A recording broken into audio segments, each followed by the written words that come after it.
നമസ്കാരം, ഞാൻ ശാലിനി. പ്രധാന വാർത്തകൾ. സർക്കാർ ജോലികളുടെ ബിൽ തുക ഉടൻ നൽകണമെന്നാവശ്യം ചെറുകിട കരാറുകാർ കോട്ടയം കളക്ടറേറ്റിലേക്ക് മാർച്ച് നടത്തി. ചിറക്കടവ് മഹാദേവ ക്ഷേത്രത്തിലെ തിരുവുത്സവത്തിന് തിരക്കേറുന്നു. മഹാദേവന് മുന്നിൽ വേലകളി ആരംഭിച്ചു. വ്യാഴാഴ്ച പള്ളിവേട്ടയും വെള്ളിയാഴ്ച ആറാട്ടും. ചെറുകിട കേബിൾ TV ബ്രോഡ്ബാൻഡ് സംരംഭകരെ തകർക്കാൻ KSEB ശ്രമം. കേബിൾ TV ഓപ്പറേറ്റേഴ്സ് അസോസിയേഷൻ കരിദിനം ആചരിച്ചു. KSEB സെക്ഷൻ ഓഫീസുകൾക്ക് മുന്നിൽ ഓപ്പറേറ്റർമാരുടെ ധർണ. വാർത്തകൾ വിശദമായി. ചെറുകിട കരാറുകാർ കോട്ടയം കളക്ടറേറ്റിലേക്ക് മാർച്ചും ധർണയും നടത്തി. സർക്കാരിന്റെ പ്രവൃത്തികളുടെ ബിൽ തുക നൽകണമെന്നാവശ്യപ്പെട്ടായിരുന്നു പ്രതിഷേധം. കേരള ഗവൺമെന്റ് കോൺട്രാക്ടേഴ്സ് ഫെഡറേഷന്റെ നേതൃത്വത്തിൽ ചെറുകിട കരാറുകാർ കോട്ടയം കളക്ടറേറ്റിലേക്ക് മാർച്ചും തുടർന്ന് ധർണയും സംഘടിപ്പിച്ചു. സർക്കാർ വക ജോലികൾ നിർവഹിച്ചതിന്റെ ബില്ലുകളുടെ തുക എത്രയും വേഗം ലഭ്യമാക്കണമെന്ന് ആവശ്യപ്പെട്ടായിരുന്നു പ്രതിഷേധം. CITU ജില്ലാ ജോയിന്റ് സെക്രട്ടറി KJ അനിൽകുമാർ സമരം ഉദ്ഘാടനം ചെയ്തു. ചെറുകിട കരാറുകാർ ഏറെ പ്രതിസന്ധിയിലാണെന്നും ഇവർക്ക് സർക്കാർ നൽകാനുള്ള തുക ലഭ്യമാക്കാൻ ഉടൻ നടപടി സ്വീകരിക്കണമെന്നും അദ്ദേഹം ആവശ്യപ്പെട്ടു. ഈ ആവശ്യങ്ങൾ നിരന്തരം ഉന്നയിച്ചിട്ടും പരിഹാരമുണ്ടായിട്ടില്ലെന്നും അദ്ദേഹം ചൂണ്ടിക്കാട്ടി. ജില്ലാ പ്രസിഡന്റ് MS ഷാനു സമരത്തിൽ അധ്യക്ഷനായി. നിരവധി ചെറുകിട കരാറുകാരാണ് പ്രതിഷേധത്തിൽ പങ്കെടുത്തത്. News bureau, Kottayam. ഐതിഹ്യ പെരുമയിൽ ചിറക്കടവ് മഹാദേവന് മുന്നിൽ വേലകളി ആരംഭിച്ചു. മഹാദേവ ക്ഷേത്രത്തിലെ തിരുവുത്സവത്തിന്റെ 7ാം ദിനം തൊട്ടാണ് വേലകളി അരങ്ങേറുന്നത്. ഐതിഹ്യമുറങ്ങുന്ന മണ്ണിൽ ചിറക്കടവ് ശ്രീ മഹാദേവന് മുന്നിൽ വേലകളി ആരംഭിച്ചു. മഹാദേവ ക്ഷേത്രത്തിലെ ഉത്സവത്തിന്റെ ഭാഗമായാണ് വേലകളി അരങ്ങേറുന്നത്. 7ാം ഉത്സവ ദിനമായ ചൊവ്വാഴ്ച മുതലാണ് വേലകളി തുടങ്ങിയത്. തെക്കും ഭാഗം മഹാദേവ വേലകളി സംഘത്തിന്റെ സന്ധ്യാവേലയാണ് ആദ്യ ദിനം അരങ്ങേറിയത്.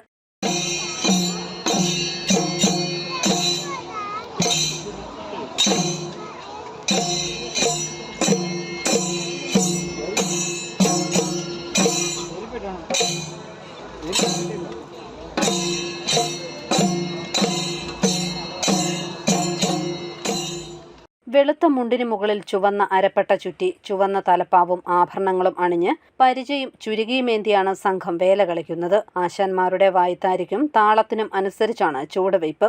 വിനോദ് താമരശ്ശേരിയാണ് തെക്കുംഭാഗം കളരിയുടെ ആശാൻ.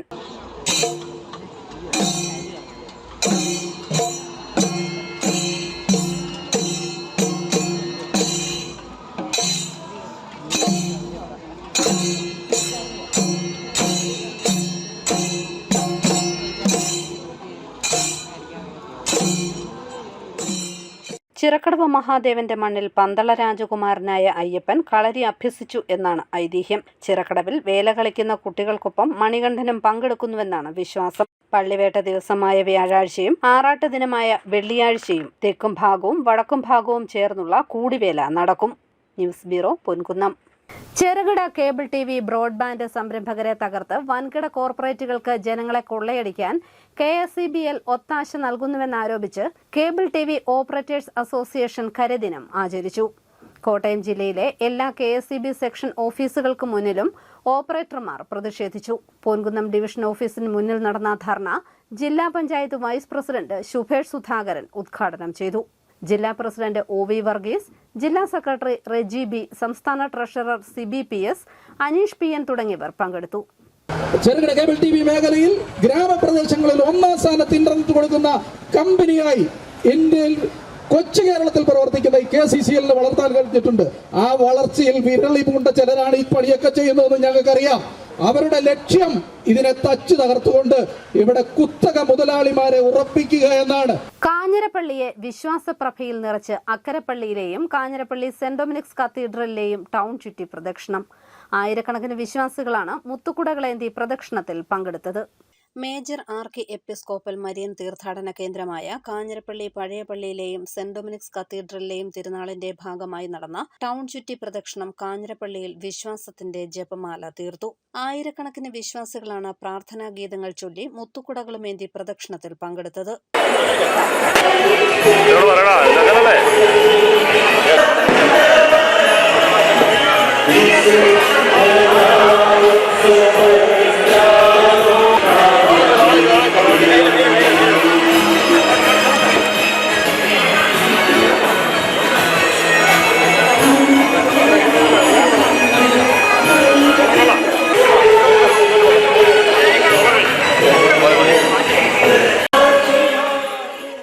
വിശുദ്ധ കന്യകാമറിയത്തിന്റെയും വിശുദ്ധ സെബസ്ത്യാനോസിന്റെയും വിശുദ്ധ ഡൊമിനിക്കിന്റെയും തിരുസ്വരൂപങ്ങൾ വഹിച്ചുകൊണ്ടുള്ള പ്രദക്ഷിണം കടന്നുപോയ വഴികളിൽ ജാതിമത ഭേദമന്യേ ആളുകൾ ഭക്തിയോടെ കാത്തുനിന്നു. ടൗൺ ചുറ്റി നടന്ന പ്രദക്ഷിണം പഴയ പള്ളിയിലെത്തി സമാപിച്ചു.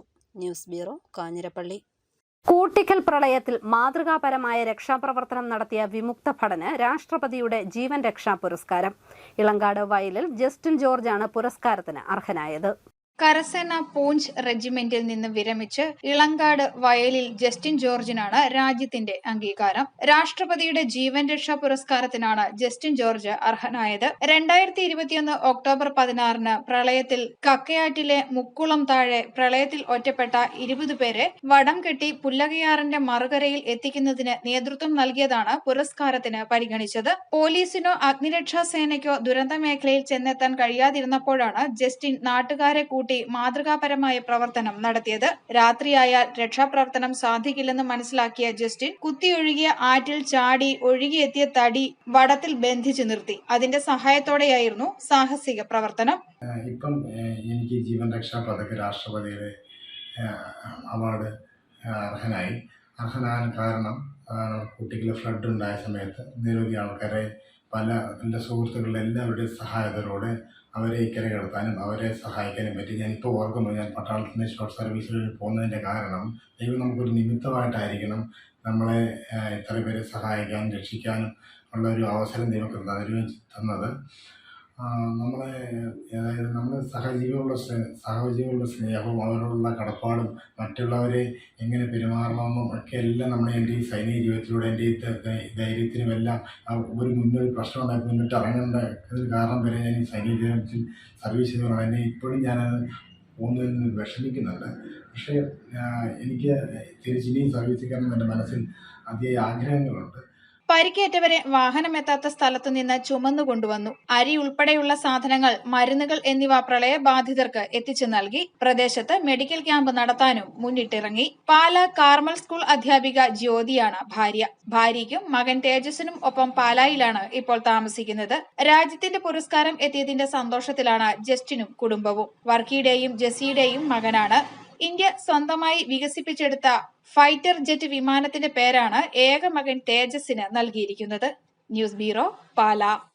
കേരള പ്രിന്റേഴ്സ് അസോസിയേഷന്റെ നേതൃത്വത്തിൽ വിവിധ ആവശ്യങ്ങൾ ഉന്നയിച്ച് കോട്ടയം കളക്ടറേറ്റിലേക്ക് മാർച്ച് നടത്തി. സർക്കാരുകളുടെ അച്ചടി വിരുദ്ധ നയങ്ങൾ തിരുത്തണമെന്നാണ് അസോസിയേഷന്റെ പ്രധാന ആവശ്യം. വിവിധ ആവശ്യങ്ങൾ ഉന്നയിച്ച് കേരള പ്രിന്റേഴ്സ് അസോസിയേഷന്റെ നേതൃത്വത്തിൽ കോട്ടയം കളക്ടറേറ്റിലേക്ക് മാർച്ച് നടത്തി. സർക്കാരുകളുടെ അച്ചടി വിരുദ്ധ നയങ്ങൾ തിരുത്തുക, അച്ചടി വ്യവസായങ്ങൾ സംരക്ഷിക്കാൻ സർക്കാർ നടപടിയെടുക്കുക, അച്ചടി ജോലികൾ സംസ്ഥാനത്തിന് പുറത്തു നൽകുന്നത് തടയുക തുടങ്ങിയ ആവശ്യങ്ങളാണ് സമരക്കാർ ഉന്നയിച്ചത്. KPI ജില്ലാ പ്രസിഡന്റ് സജി തോമസ് അധ്യക്ഷനായി. ജില്ലാ പഞ്ചായത്ത് അംഗം ജോസ്മോൻ മുണ്ടയ്ക്കൽ മുഖ്യപ്രഭാഷണം നടത്തി.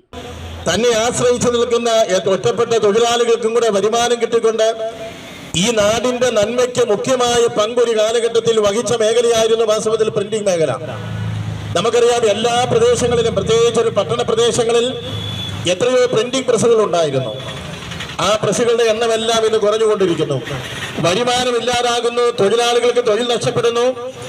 അപ്പൊ തൊഴിലാളികളെ ഉദ്ധരിക്കാൻ എന്ന് പറയുന്ന ഒരു ഗവൺമെന്റ് ഈ സംസ്ഥാനം ഭരിക്കുമ്പോഴാണ്, ആ ഗവൺമെന്റിന്റെ ഭരണത്തിന് കീഴിലാണ് കേരളത്തിൽ ഏറ്റവും കൂടുതൽ സ്വകാര്യ സംരംഭങ്ങൾ അടച്ചുപൂട്ടിയ ഒരു കാലഘട്ടമാണ്. ജില്ലാ secretary P. Ashok Kumar, KINFRA chairman George Kutty Agasthi, Shakeer Changampallil, Shibu Thekkemattam തുടങ്ങിയവർ പ്രസംഗിച്ചു. News bureau, Kottayam. Kottayam Karappuzha NSS higher secondary സ്കൂളിൽ രക്തദാന ക്യാമ്പ് നടത്തി. Blood bank medical officer doctor Brijith Thomas ഉദ്ഘാടനം ചെയ്തു. Kottayam Karappuzha NSS higher secondary സ്കൂളിന്റെ ആഭിമുഖ്യത്തിൽ രക്തദാന ക്യാമ്പ് നടത്തി. നാഷണൽ സർവീസ് സ്കീമിന്റെയും ഗൈഡിംഗ് യൂണിറ്റിന്റെയും കോട്ടയം താലൂക്ക് ആശുപത്രിയിലെ ബ്ലഡ് ബാങ്കിന്റെയും നേതൃത്വത്തിലാണ് ക്യാമ്പ് നടന്നത്. Blood bank medical officer doctor Brijith തോമസും ഉദ്ഘാടനം ചെയ്തു. 80ലധികം പേർ ക്യാമ്പിൽ പങ്കാളികളായി. School principal Suja Raghunath, headmistress Jyothi, NSS coordinator Beena തുടങ്ങിയവർ പങ്കെടുത്തു. ജീവകാരുണ്യ പ്രവർത്തനങ്ങളിൽ കുട്ടികളെ പങ്കാളികളാക്കുക എന്ന ലക്ഷ്യമാണ് ഇത്തരം ക്യാമ്പുകൾക്കുള്ളത് ഉള്ളതെന്ന് അധ്യാപിക മഞ്ജു പറഞ്ഞു. ഇത് ജനങ്ങൾക്ക് പ്രയോജനപ്പെടുക മാത്രമല്ല, ജനങ്ങൾക്കൊരു ബോധവൽക്കരണം നടത്തുക എന്ന ഒരു ലക്ഷ്യത്തോടു കൂടിയാണ് നമ്മൾ ഇങ്ങനെ ഒരു പ്രോഗ്രാം കണ്ടക്ട് ചെയ്തിരിക്കുന്നത്. ഇനി വളർന്നു വരുന്ന തലമുറയിലാണ് ഞങ്ങളുടെ കുട്ടികൾ. തീർച്ചയായിട്ടും ഒരു വ്യക്തിയിലേക്ക് മാത്രമല്ല ബ്ലഡ് എത്തിക്കുന്നത്, മറിച്ച് കോവിഡ് പോലുള്ള അല്ലെങ്കിൽ ഇപ്പോൾ ഉണ്ടാകുന്ന പല ഡെങ്കിപ്പനി പോലുള്ള മഹാമാരിയൊക്കെ ഉണ്ടായപ്പോൾ പ്ലേറ്റ്ലെറ്റിൻ്റെ കൗണ്ടുകൾ ലഭിക്കാതെ പല രോഗികളും മരണപ്പെടുന്ന ഒരു അവസ്ഥയിലേക്ക് എത്തിയിട്ടുണ്ട്. ഇതുപോലുള്ള ക്യാമ്പുകൾ പങ്കെടുക്കുകയും ഇങ്ങനെയുള്ള ധാരാളം ജീവകാരുണ്യ പ്രവർത്തനങ്ങളിലേക്ക് നമ്മുടെ കുട്ടികളെ മുന്നോട്ട് നയിക്കാൻ വേണ്ടിയാണ് ഇങ്ങനൊരു ക്യാമ്പ് നടത്തുന്നത്. വളരെ വിജയകരമായി ക്യാമ്പ് മുന്നോട്ട് പോവുകയാണ് ചെയ്യുന്നത്. News bureau, Kottayam. ചേർപ്പുങ്കൽ സമാന്തര പാലത്തിന്റെ അപ്രോച്ച് റോഡുകളുടെ ടാറിംഗ് ജോലികൾ പൂർത്തിയായി. അധികം വൈകാതെ ചേർപ്പുങ്കൽ പാലം ഗതാഗതത്തിന് തുറന്നുകൊടുക്കും. ചേർപ്പുങ്കൽ സമാന്തര പാലത്തിന്റെ അപ്രോച്ച് റോഡുകളുടെ ടാറിംഗ് പൂർത്തിയായി. നിർമ്മാണ പ്രവർത്തനങ്ങൾ പൂർത്തീകരിച്ചതോടെ അധികം വൈകാതെ ചേർപ്പുങ്കൽ പാലം ഗതാഗതത്തിന് തുറന്നുകൊടുക്കാൻ കഴിയും. പ്രദേശവാസികളുടെയും ഇതുവഴിയുള്ള യാത്രക്കാരുടെയും ദീർഘകാലത്തെ കാത്തിരിപ്പിനൊടുവിലാണ് പാലം നിർമ്മാണം പൂർത്തിയാകുന്നത്. സ്ഥലം ഏറ്റെടുക്കുന്നത് മുതൽ സാങ്കേതിക പിഴവുകളും പ്ലാനിംഗിലെ അപാകതകളുമെല്ലാം പാലം നിർമ്മാണം വൈകാൻ കാരണമായിരുന്നു. മോൻസ് ജോസഫ് MLAയും മാണി സി കാപ്പൻ MLAയും മന്ത്രി VN വാസവനും പ്രത്യേക താൽപര്യമെടുത്ത് പ്രശ്നപരിഹാരത്തിന് PWD മന്ത്രി മുഹമ്മദ് റിയാസിന്റെ നേതൃത്വത്തിൽ നടത്തിയ ചർച്ചകൾക്കൊടുവിലാണ് പാലം പണി മുന്നോട്ടു നീങ്ങിയത്. ഇനിയും ഏറെ കാത്തിരിക്കാതെ പാലം ഉദ്ഘാടനം നടത്തി ഗതാഗതത്തിന് തുറന്നുകൊടുത്ത് ചേർപ്പുങ്കലിലെ യാത്രാക്ലേശം പരിഹരിക്കുന്നതും കാത്തിരിക്കുകയാണ് പ്രദേശവാസികൾ. News bureau, Pala. അറിയിപ്പ്. ജില്ലാ മെഡിക്കൽ ഓഫീസിലെ ജില്ലാ അന്ധത നിവാരണ സൊസൈറ്റിയുടെ പ്രവർത്തനത്തിന് ആവശ്യമായ സാധനങ്ങൾ വാങ്ങുന്നതിന് ടെൻഡർ ക്ഷണിച്ചു. ടെൻഡറുകൾ സ്വീകരിക്കുന്ന അവസാന തീയതി ഫെബ്രുവരി 16. വിശദവിവരങ്ങൾക്ക് ഫോൺ 048125627778. കാഞ്ഞിരപ്പള്ളി അഡീഷണൽ ICDS പ്രോജക്റ്റിന്റെ പരിധിയിൽ വരുന്ന മുണ്ടക്കയം പഞ്ചായത്തിലെ അംഗൻവാടികളിൽ വർക്കർ ഹെൽപ്പർ തസ്തികയിൽ സ്ഥിര നിയമനത്തിന് പഞ്ചായത്തിലെ സ്ഥിരതാമസക്കാരിൽ നിന്ന് അപേക്ഷ ക്ഷണിച്ചു. അംഗൻവാടി വർക്കർ തസ്തികയിലേക്ക് SSLC പാസ്സായ വനിതകൾക്ക് അപേക്ഷിക്കാം. മതിയായ യോഗ്യതയുള്ളവർ ഇല്ലാത്ത പക്ഷം SC/ST വിഭാഗത്തിൽ നിന്നും SSLC പാസ്സാകാത്തവർക്ക് അപേക്ഷിക്കാം. ഹെൽപ്പർ തസ്തികയിലേക്ക് എഴുത്തും വായനയും അറിയുന്നവരും SSLC പാസ്സാകാത്തവരുമായിരിക്കണം. പ്രായപരിധി 18 മുതൽ 46 വയസ്സ് വരെ. അപേക്ഷയുടെ മാതൃക ICDS കാഞ്ഞിരപ്പള്ളി അഡീഷണൽ പ്രോജക്റ്റ് ഓഫീസിൽ ലഭിക്കും. ഫെബ്രുവരി 29 വൈകിട്ട് 5 വരെ അപേക്ഷിക്കാം. കോട്ടയം ജനറൽ ആശുപത്രിയിൽ റേഡിയോഗ്രാഫറുടെ തസ്തികയിലേക്ക് ദിവസവേതനാടിസ്ഥാനത്തിൽ 2 ഉദ്യോഗാർത്ഥികളെ നിയമിക്കുന്നതിനായി വാക്കിംഗ് ഇന്റർവ്യൂ ഫെബ്രുവരി 2 10:30 നടത്തുന്നു. കേരള പാരാമെഡിക്കൽ കൗൺസിലിന്റെ രജിസ്ട്രേഷനുള്ള സർക്കാർ അംഗീകൃത കോളേജിൽ നിന്നുള്ള diploma in radiology, BSc radiology യോഗ്യതയുള്ളവർ ആയതിന്റെ അസൽ സർട്ടിഫിക്കറ്റുകളും സാക്ഷ്യപ്പെടുത്തിയ പകർപ്പും ഫോട്ടോ പതിച്ച ബയോഡേറ്റയും സഹിതം കോട്ടയം ജനറൽ ആശുപത്രിയിൽ ഹാജരാകേണ്ടതാണ്. ഫോൺ 048125636112. പ്രധാന വാർത്തകൾ ഒരിക്കൽ കൂടി. സർക്കാർ ജോലികളുടെ ബിൽ തുക ഉടൻ നൽകണമെന്നാവശ്യം ചെറുകിട കരാറുകാർ കോട്ടയം കളക്ടറേറ്റിലേക്ക് മാർച്ച് നടത്തി. ചിറക്കടവ് മഹാദേവ ക്ഷേത്രത്തിലെ തിരുവുത്സവത്തിന് തിരക്കേറുന്നു. മഹാദേവന് മുന്നിൽ വേലകളി ആരംഭിച്ചു. വ്യാഴാഴ്ച പള്ളിവേട്ടയും വെള്ളിയാഴ്ച ആറാട്ടും. ചെറുകിട കേബിൾ TV ബ്രോഡ്ബാൻഡ് സംരംഭകരെ തകർക്കാൻ KSEB ശ്രമം. കേബിൾ TV ഓപ്പറേറ്റേഴ്സ് അസോസിയേഷൻ കരിദിനം ആചരിച്ചു. KSEB സെക്ഷൻ ഓഫീസുകൾക്ക് മുന്നിൽ ഓപ്പറേറ്റർമാരുടെ ധർണ. ഈ ബുള്ളറ്റിൻ പൂർണ്ണമാകുന്നു. നമസ്കാരം.